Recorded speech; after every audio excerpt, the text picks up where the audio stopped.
Hello, so pite ho tunihin tila to sim elo le love story ho hitelovin topic chom kanin ki ho limutin tuni ahin se dio hi ale tila to sim elo le love story ho ngai nom lo ho ading ahin tila to sim ho elo le love story ho kan upload ting le komena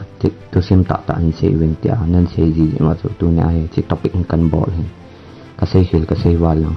at ni ngai dam di win kong tim kan tim ben ten le hen na chi na khol gin na ne yang ke pun ji chen ka sei wal ka sei he long ma yang le nin su di pi ben ta kong tao he cheu ten le tu na kan sei go topic hi he ho a ding kan sei go di pon hello ho a ding kan sei go ni ji chen e hon jong nin he them di wa kong tao he ale tun thu tam sei talovin i topic mo chen analu tao te area 51 hi chi ija kha su ke dio ka ta san hi ating le amasal ka say nom chu hiya le elen hi nata san loham ti yang hi video ki chai masan comment nin bol pi wen tia kong tao hi ale area 51 ni hoilai amam ti hi ve 11 nefta kiti southern california ahin hichimun hi mun ki selgu secret place misam mo mi hilo le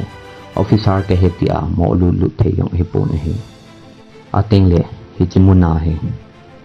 aeroplane elo le hichichung hichi area ahop hichi area 51 in ahop namun jo si ahi aeroplane hilowa hile phone recording ki ball lim ki kap hilo le photo ki kap ho yang hi thelo hi hichigo se chu hilowa hichi area 51 sunga hi umai le satellite jing tong ki connect thei lawa e ateng le akidan na ta khat chu hi ki na le criminal so repri so hilawa hele mi that ho serial killer so ahin criminals adang dang ho he akimat doa ko na thu kitana themo kitana hyong le mi tha na chan ge dinga right chu mo pi ji lo vai hi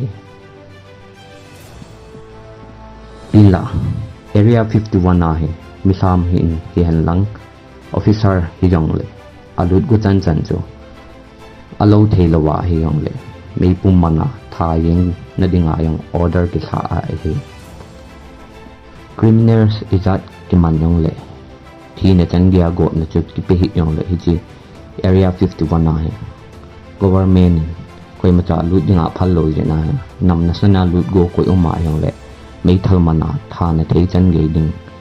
order ki sa hi ipiji na hiti ta hi aven tumwa koi macha alu sa lo ham ti yang hi ilung don liu ka ta sanin hi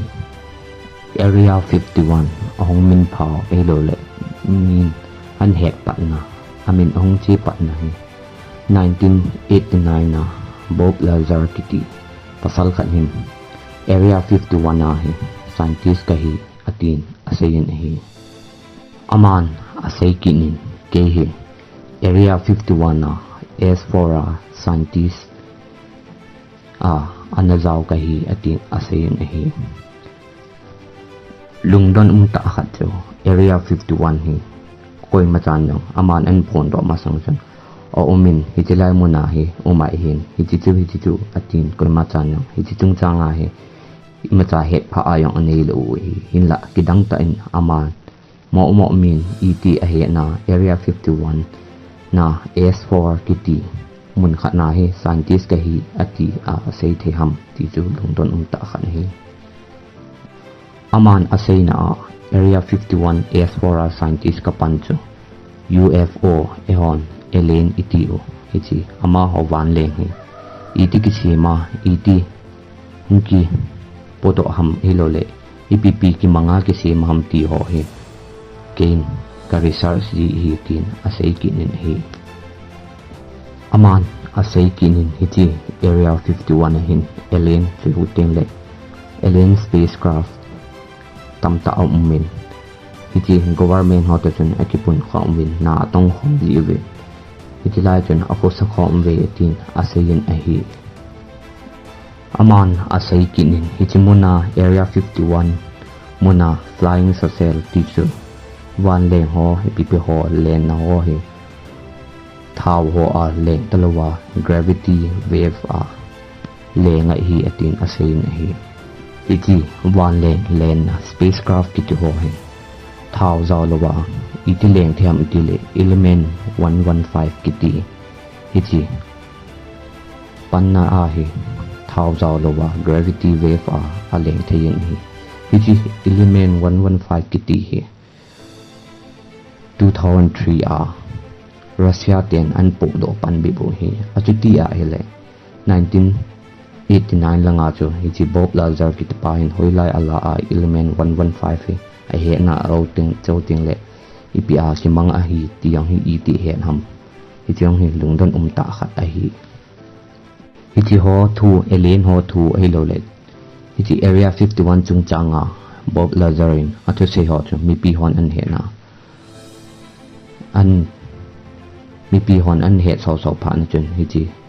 phat la ya government chun hi Bob Lazar thu sei chu abul abal lo thu ai bo ve ama hi abnormal mi ti chu thu bukim lo ho a hi tin a claim oven a hi hi mi pi hon Bob Lazar thu sei chu adi e thata a hi ti a an support so phan ro chun hi proof na dinga chun Mike Kingpin kiti journalist news reporter khanin ama hi interview abolin a hi hi Mike Kingpin kiti news reporter pangtan hi Bob Lazar to say jo ata ham azo ham ti he do anu ding holographic test abolin hi le athu se ho jo sim thu imata amlo thu ta hi ti jo an he do ta win a hi Bob Lazar a interview khat se a chu area 51 na anatong scientist ani hi TGN government specialist ho khanin ai nowa ama hello ka documents ho anala do in hi iti chu ama interview la pa mai chun iti government ho chu call abolin a documents ho nala do wam tin adong win hi ale hingi kala do win tin an se kin win hi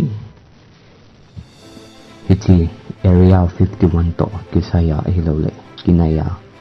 thusu kha chu hi a hele Mexico kiti Roswell mun khana UFO asi thu hi a hi 1947 July ni khuwa hi Mark Brazil kiti pale aloi mi khanin hi alo bol na hon mun koma mun vel la chu aeroplane tabang asi khat amu honan ama ni chun ipi ham tin ave honin he le aeroplane to akilodi na chun hi komvel la police station ho hilo la army ho kom chun a report no win hele hi police station hilo le a komvel la army ho chun ki ho a kona fighter jets hilo le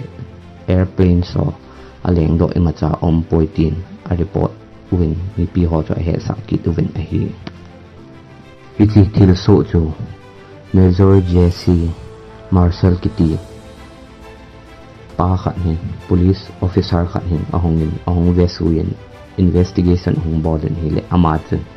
hi akili sa hilo le airplane tabang asin yaw cha chu hi ale UFO alien ho wan leng hi tin claim and boden hi thu za wachun media ho news reporter ho ong ki kolwen hi thu jo an so tawin ahile phatam khat lo jowen hong viral and hot news ong hitan hi thu ju hi phat la government chun hi UFO alien chungchang news a an class uchu amu phan win alung hang win ipidinga hi thu hi ti hot phalpi na zawlawa publish e lo le namo report jing hamtin pressure hin pitawin hi chungchang a yang chun hi phat la government chun Major Jesse Marshall Kitepan apon do thu chu abul abal lo sim thu he bowe ateng le ama hi tho bukim lo abnormal mi e bowe tin claim abol ki win a hi chu phat la ya government hi tilaya anasi e lo le anakile sa aeroplane tabang asi chu imacha hi poi weather broadcast balloon hi bowetin ase event hi weather broadcast balloon hi sat ladak hi lo le climate ho wet sun dinga ki thado satellite balloon hi atin a claim uwin hi hi thu aza wathan mi pi hon hi lai mon jo an del lu uwin hi le hi phatlaya government chun hi mon jo security a ha sawin hi mun thil so na mona chu mi sam koi ma cha alu sa povin security titan akoi uwin hi so pite ho lungdan ta khat chu hi phatlaya anekile sa helo le airplane si he tiwa UFO ho airplane hi atiwa aseo thil chu government and weather broadcast balloon hi ti a claim and ball chu weather broadcast balloon hi ale mi pi ho amo sawa hi chimuna chu alung the naw ho asu mang pi wa weather broadcast balloon hi ti a hoita anhel chinwa nos vet chit sau chu ipi si na ma ham hi chung cha nga hi thudo hi lo de lung the na din ta khat omin hi chigo se hilawa hi lai muna witness a media person hello le news reporter ho khat komin police force security force ho mi khat hongin hitlai mun na him imata kamu po le imata thu so om poi ti a na sei dio hoita news ana flash ki dio hi ti a ong sei ki nam hi chong hi lungdon ta khat a hi mi them khanin a phon do dung zuin hi chi Roswell ki ti muna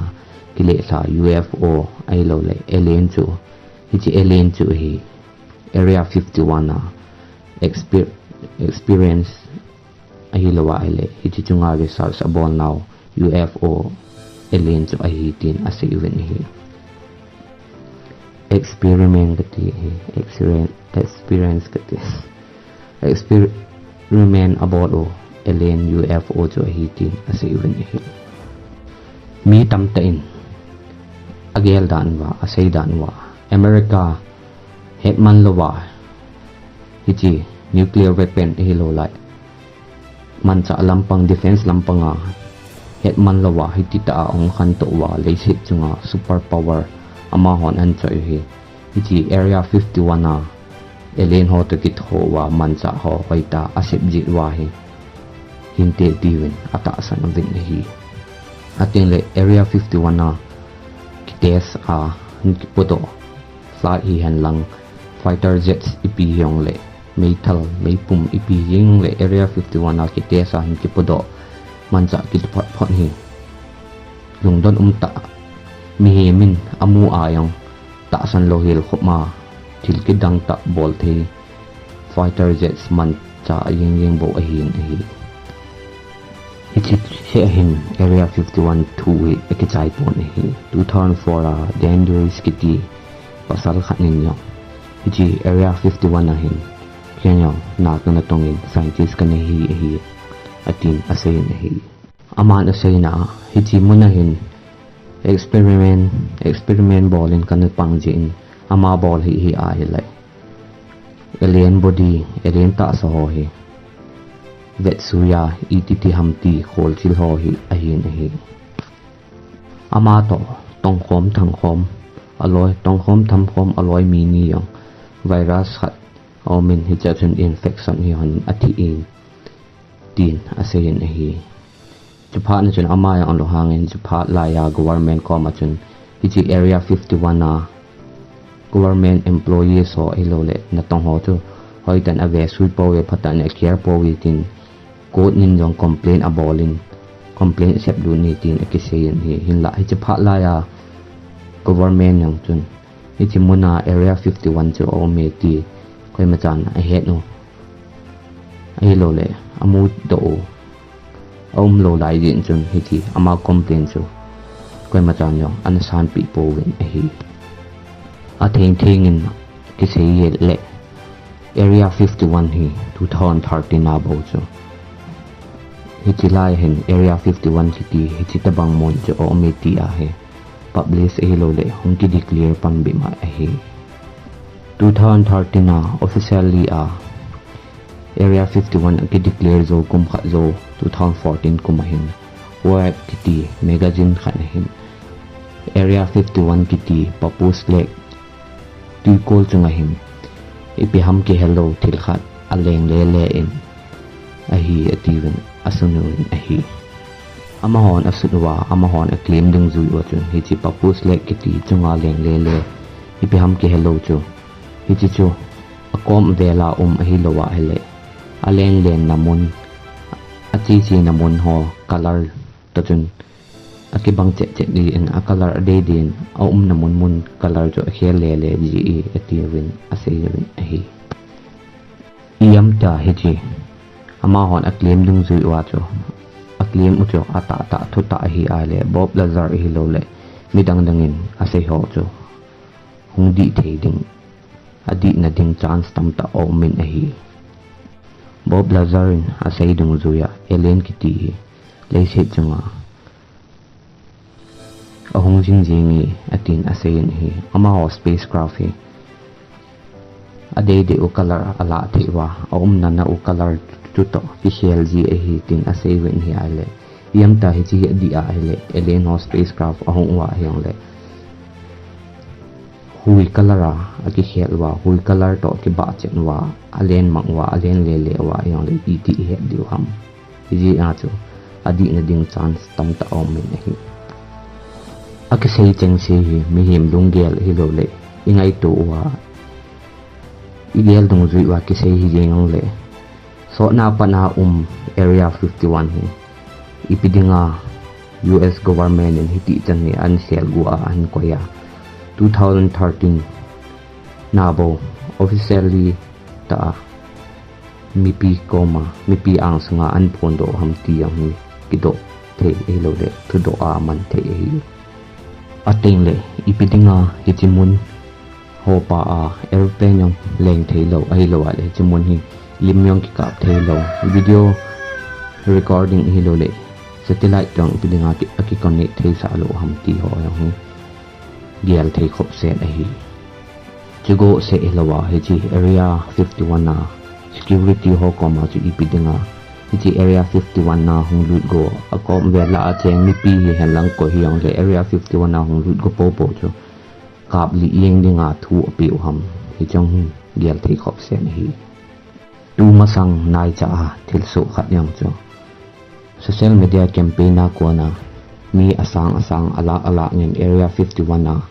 deluna asunga thilki ball ho thilki selgu ho hi bihamtia holdo teding agovin hiti thu ong ki than pha ne he US Air Force ho atengle security force ho chi sanga chun masanga chun security ha sa be che wen teng la government in jong chang phong te mi pi ho kom ta area 51 na hung lut go o ma le ai nga ki koi loading ama ho ta sin ki mai to ding in ki ko chai ta we ti a mi pi ho gi na bol ham hi chong hi gel thei khop set lunga ngai to thei khop set a hi tun chen ge in hi chi area 51 chung chang a he koi ma chan thu jing ma chang a he nai po win a hi chi chung chang a hi head ben nom na lai na ne ya hi le part 2 na nga ki tai hi yam ta chi tabang ho he na ngai no ma le lung sit ten comment ngai no me tin in cpu part 2 ang ball ki lo dio so comment in cpu ki de wen ta kong tao he part 2 ting le chi he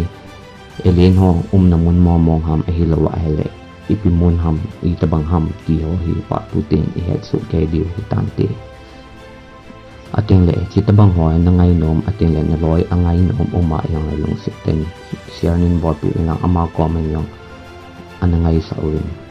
chi tabang topic ho na ngai no ma la lung sit ten comment in bot pi in tia kong ta hi to sim apa na pad achai na ge nan ngai ji na tunga pa tu kan sen tu bot tu yang hi pon tu ta hong ki se ya hin hi ji chan si khel se wal oma ya le ni na ngai dam di wen kong ta we video abanting kimoto ki taute dam selwin